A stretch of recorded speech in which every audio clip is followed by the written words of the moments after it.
thank you for joining me. Absolutely, man. Happy to be here. We were just talking about how I started in my role with the PGA about 12 plus years ago, and you celebrated the same anniversary. So congratulations on that. Yeah, thanks. Hard to believe it's been 12 years in this role, but it's been awesome. I love it. And looking forward to the next 10 to 15 more years. The interesting part about you too is I would say occasionally I'll nudge you about an opportunity and you're like, no, I'm good. And not because you're not interested in opportunities, but because they often don't measure up to what you do. Sounds like. I mean, I'm happy serving the members of the Oregon chapter currently. Yeah. And filling in when needed with the section. So Yeah. I love it. Yeah. So one of my favorite questions to ask in this format, Dominic, is how did Dominic Marconi get started in golf, the game of golf? Like, how did you find it? Who introduced it to you, et cetera? Yeah, I was a hockey player to start. So, I, like many others that I've heard on your podcast, I gravitated to hockey, and that was my sport. And I don't know, when I was probably 7, 8, 9, I just started hitting rocks in the backyard with my dad's Wilson staffs. And I bet he liked that. Yeah, he totally liked it, until he caught me. But it was, I don't know, just something that I just enjoyed when I wasn't playing hockey and when I wasn't playing baseball. And, I tried football and thought I was going to enjoy that, but I really didn't. And it was the first time I got hit really hard. I realized that was not for me. So the hit in football is different than the hit in hockey? It's very similar, but the hurt was worse in football. Oh. In hockey, a lot of times I was the one doing the hitting, and in football, I was the one that was always getting hit. And it's totally different. And if you play those sports, you know the difference. But so I grew up in Colorado and in New Jersey, and then moved back to Colorado playing hockey. And when I had that opportunity to make a decision of what I wanted to do, and I had a hockey opportunity and I had a golf opportunity, and I ultimately chose golf and ended up in Western Nebraska, and then transferred out to Portland State and graduated from Portland State and stayed. And here I am, still in Portland, Oregon ever since. So, wow.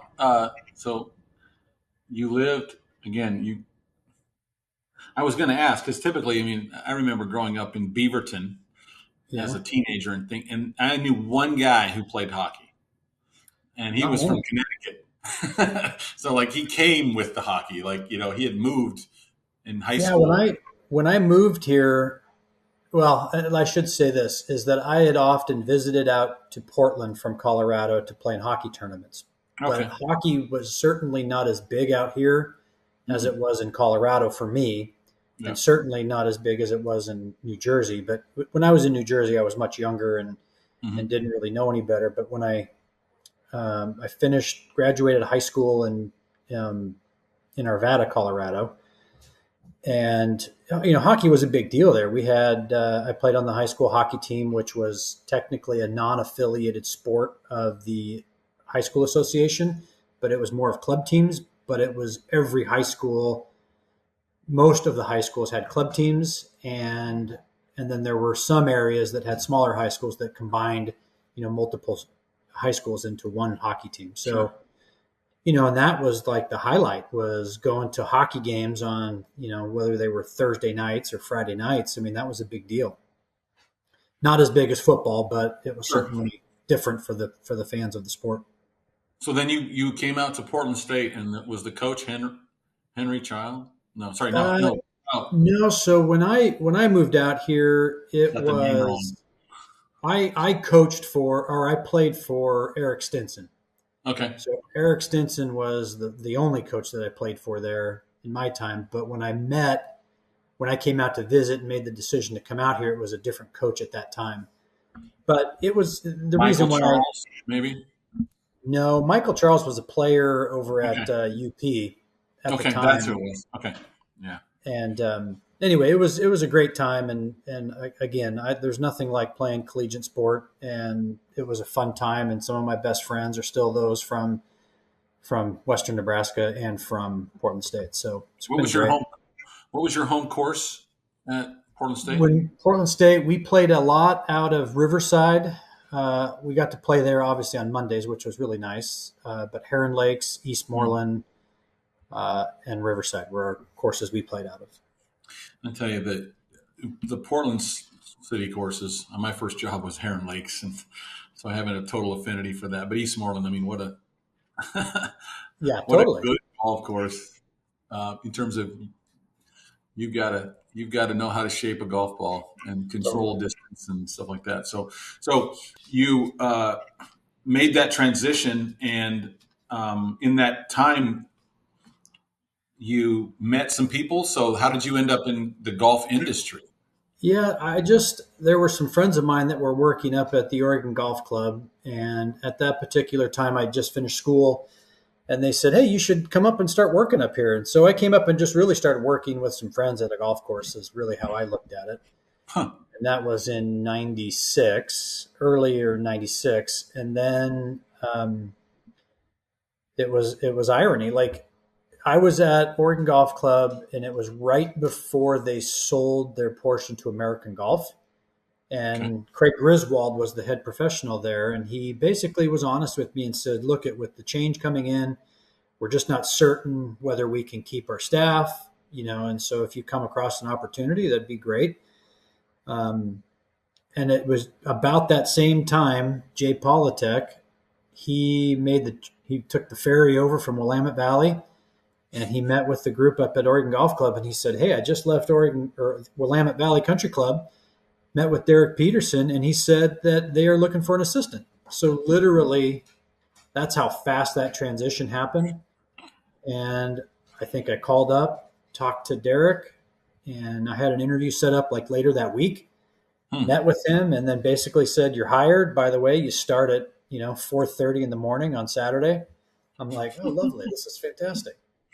And So before you go to bed, how long were you working for the HOFer, as I like to call him, the Hall of Famer I Griswold?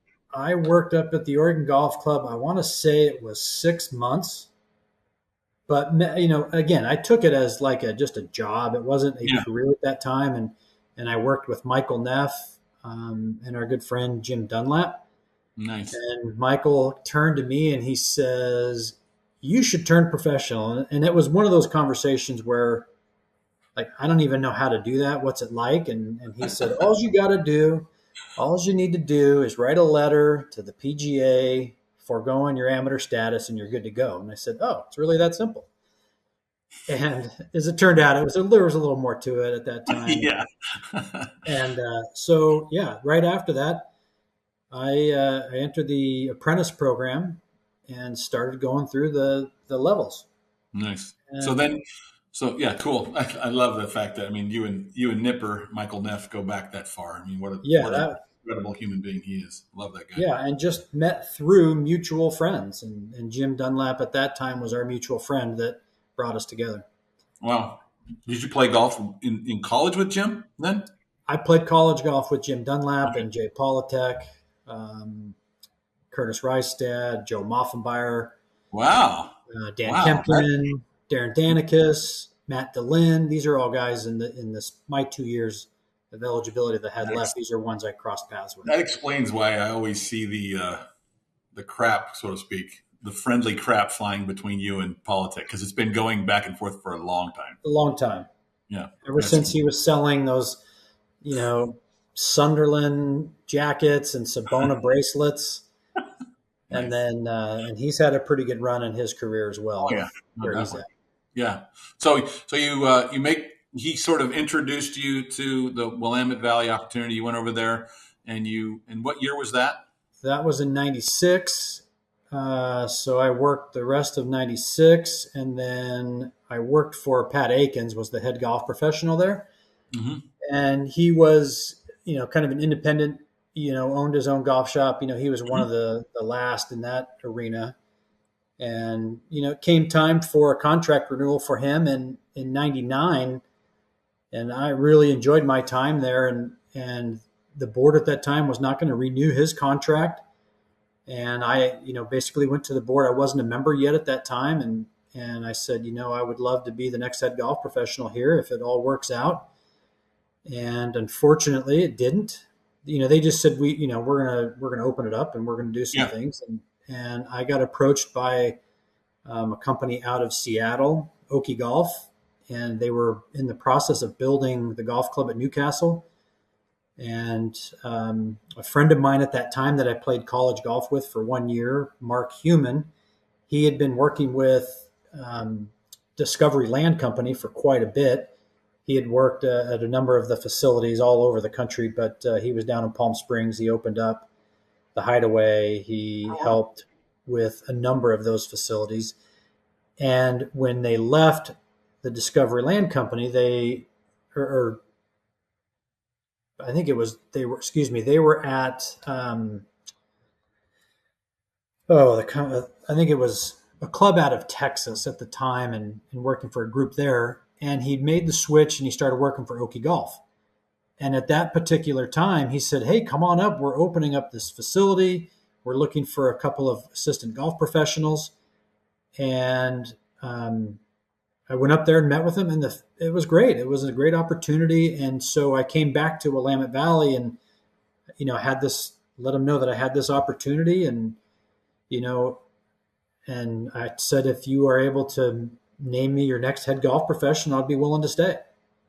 And unfortunately, they couldn't do it at the time. I didn't have my membership, and certainly understand that. And I took the chance. I moved to Seattle and I worked for Oki Golf and worked with Oki Golf.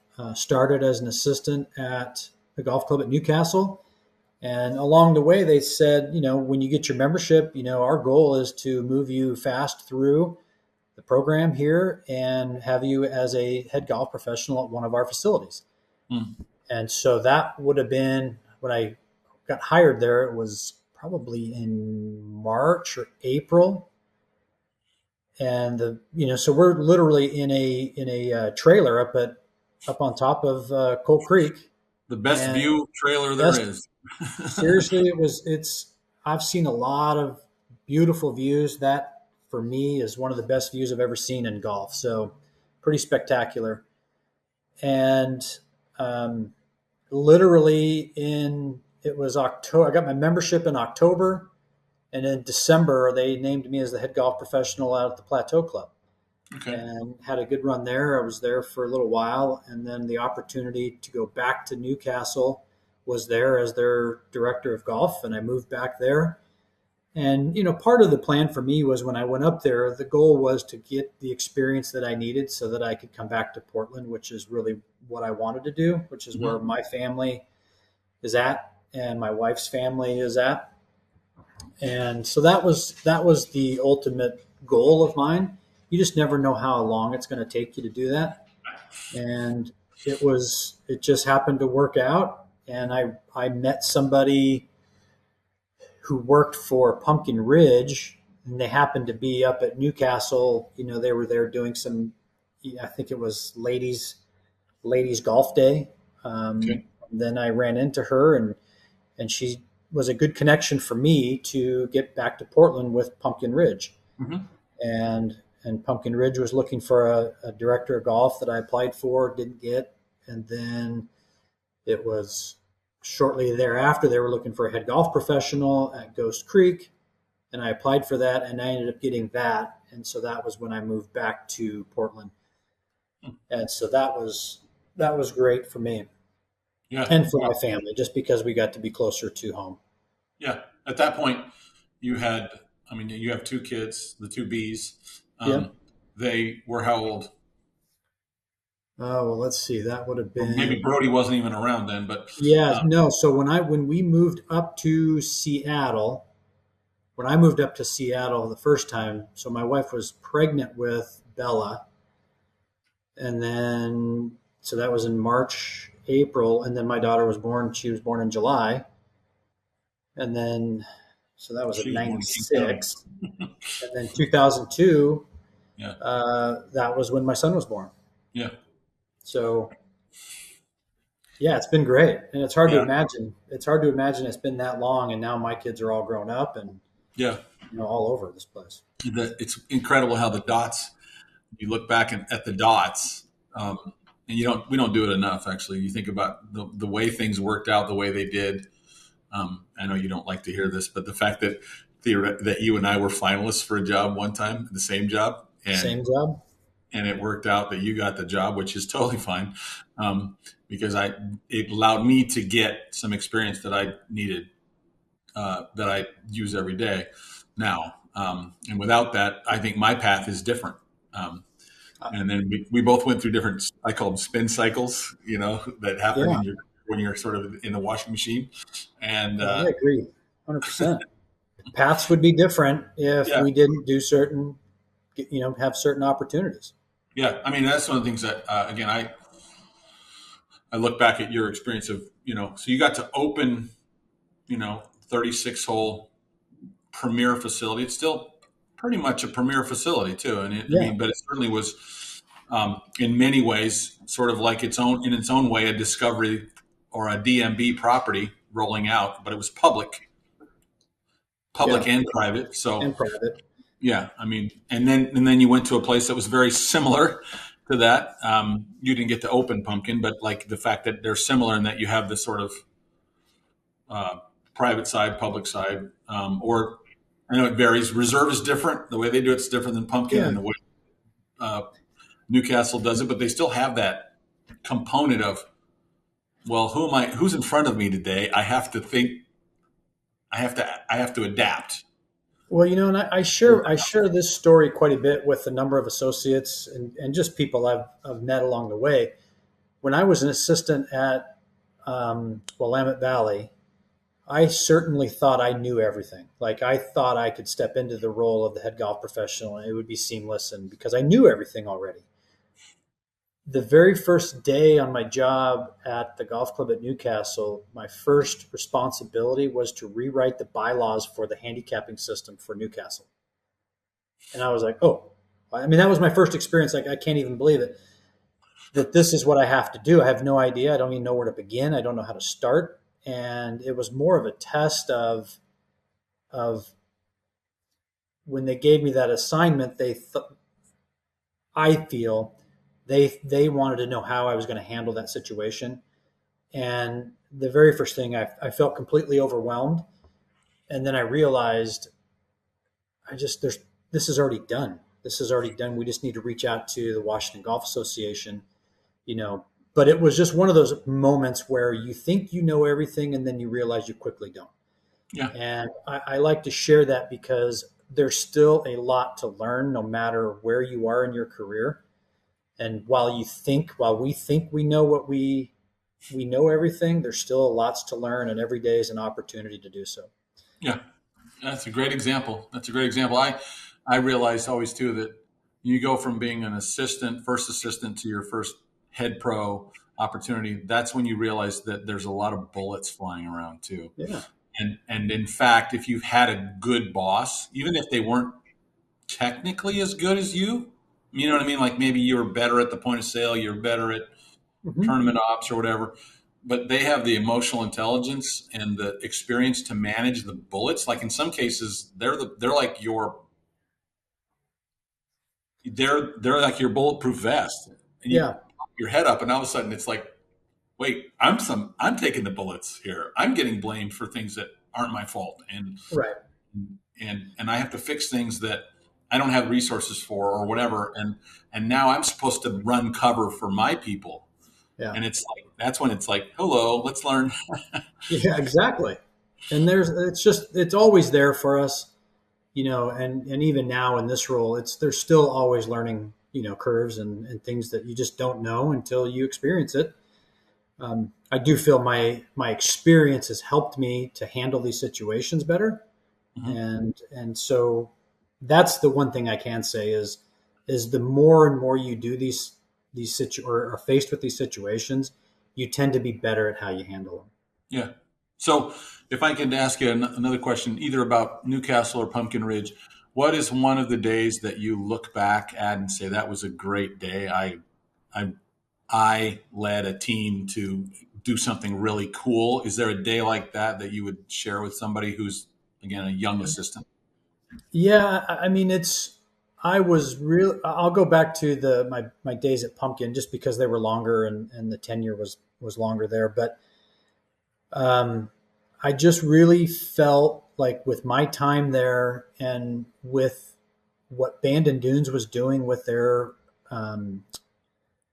intern program, we basically took a page out of their book, and it goes back to when we hired or brought in some interns, but it was our goal to develop an intern program that was very similar to what Bandon Dunes was doing, but different. We didn't have lodging for any of the interns, but we decided that we wanted to bring in 2 interns for Ghost Creek, 2 interns for Witch Hollow, and 2 interns for outside services.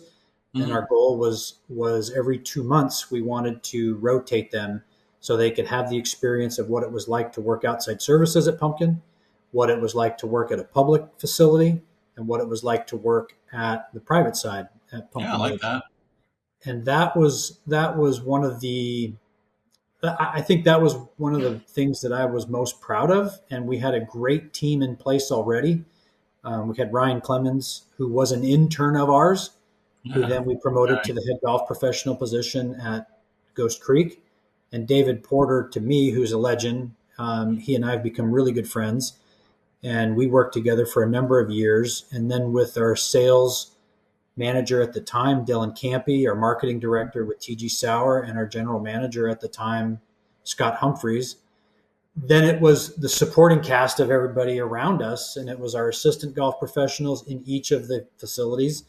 It was our merchandising team. It was just, to me, that was one of the best teams that I have ever been a part of. And I've been a part of a lot of good teams during that time. But I run into these individuals still to this day. And while there's a lot of individuals' names I didn't mention, they were key parts to the success of the club at that time. Yeah. But they were people that came in, they were younger and they were doing this as their job, their summer job, and who have now gone on to have successful careers. And a number of them were instrumental in our success. So, but the key management team, or the names of those individuals I mentioned, just to me was the best part about it. And then we still look back on this to this day, and we just kind of reminisce and be like, man, that was seriously one of the best teams that we've been a part of.